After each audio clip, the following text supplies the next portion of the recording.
Hey guys, welcome to my video. Today I'll be reviewing the new weapon called Igniter. So this is a medium version of Amber, and it bypasses all type of shield except for Retribution Shield and Aegis Shield.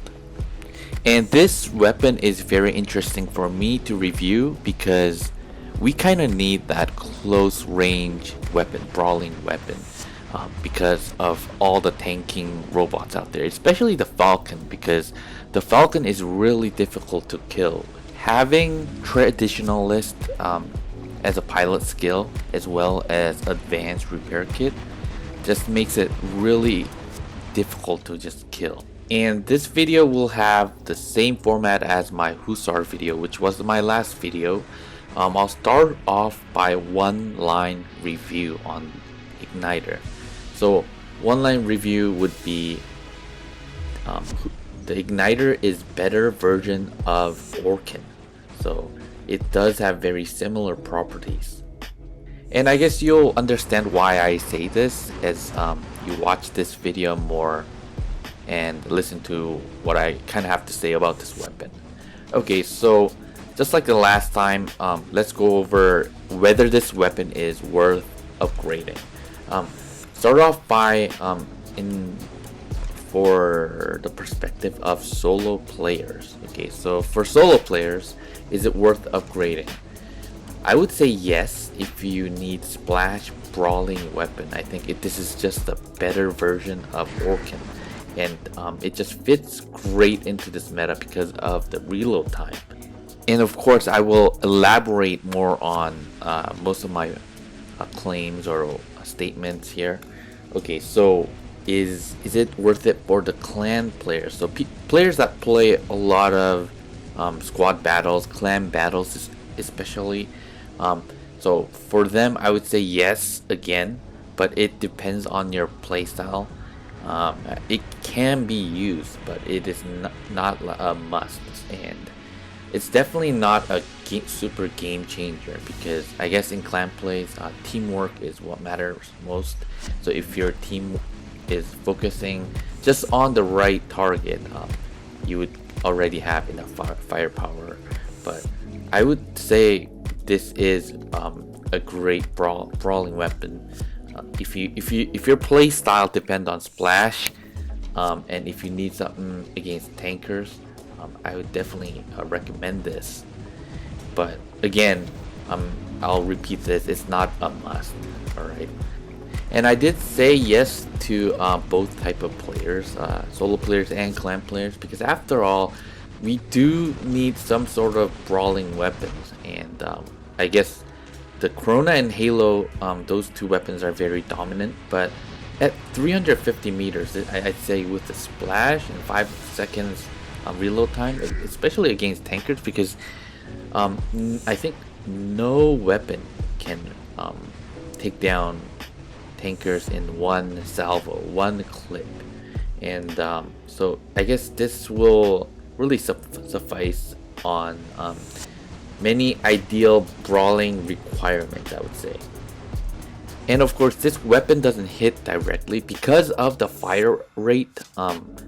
It's the property of this weapon, like the major factor about this weapon is the fire rate. We get that it does a lot of damage. It bypasses many shields perhaps, but because of its properties, what kind of skill set would we need? So skill wise, I guess you need to lead your aim on a moving target to kind of land most of your shots and get that damage in. And even though like the cooldown is very short, it's 5 seconds, you would really need to keep your eyes on your ammo before every engagement. So I guess when you're using Tehran, you build up that skill maybe.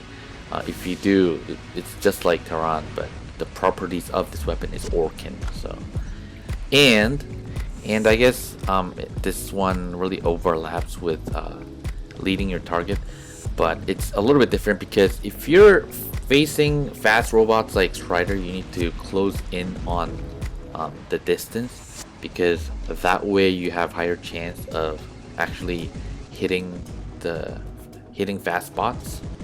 So that's what I kind of experienced from using this weapon. And when you're selecting an active module on a build that has igniter, unless if it's tanker, you would straight up go for I guess any type of repair kit. And you kind of do need to think about what you are gonna hunt down with this build. So this with quantum radar definitely can't activate its quantum radar to hunt down Aojun. So keep things like that in mind. And it goes well with the Deathmark, because if you're facing tanky bots, obviously you need that extra damage, because they would repair, and you kind of neutralize what they're doing with their active module. Now, as far as setting up a build with this weapon igniter, you really have to think about the fire rate of this weapon, because when Inquisitor first came out, I preferred using the Orkan Ember instead of Ember Terran, because the Ember Terran Inquisitor will, if it's facing like a fast target or any type of moving target, especially like Dashbot for example, if the target is moving, you have to decide which weapon you are going to actually get that damage in with. Because if Dashbot is moving, right, you have to lead your target with Ember, but if you lead your target with Ember, you're missing shots with your Terran. You're not landing any of that shot. So when the Inquisitor came out, I kind of preferred the Orkan better, paired up with Ember. But now that we have the Igniter, I guess that will be a little bit better setup. And especially the lockdown, any type of lockdown weapon paired up with this will perform well because of the fire rate. When the target is not moving, it's just straight up damage. So I recommend you to do that. So I was actually thinking about Glory Igniter Fenrir. So I thought that would be a good setup to kind of show you guys, but I didn't do that for this video. Maybe I should do it sometime later. And so yeah, again, fire when you're setting up a build with Igniter, just think about the fire rate. That's one thing you really have to think about to be effective. So that's that. Now, if you think that I jumped all over the place about talking about this weapon, I did kind of summarize it to pros and cons. And so to think about that, as I mentioned before, this is a better version of Orkan. So it does splash, more range than Orkan. So this will reach up to 350 meters, right? And it's got faster reload. So everything about Orkan is in this weapon, but it really fits into this meta. And when you're countering tankers, the Deathmark goes really well with this weapon. And let's look at con.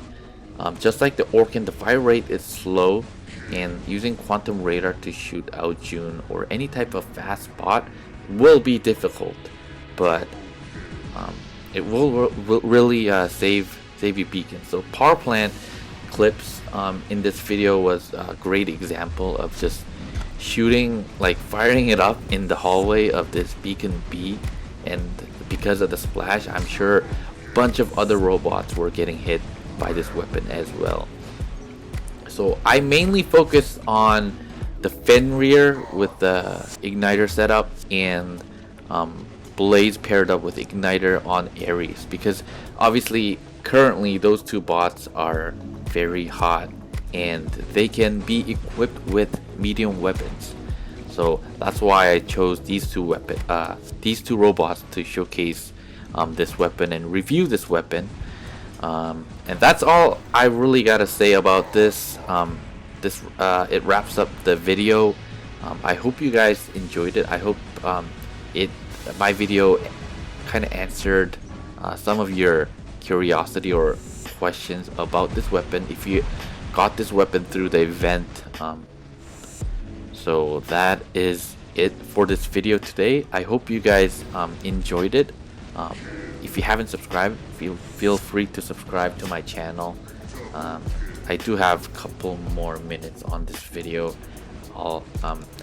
The commentary ends now, and I'll catch you guys on the next video. See you guys.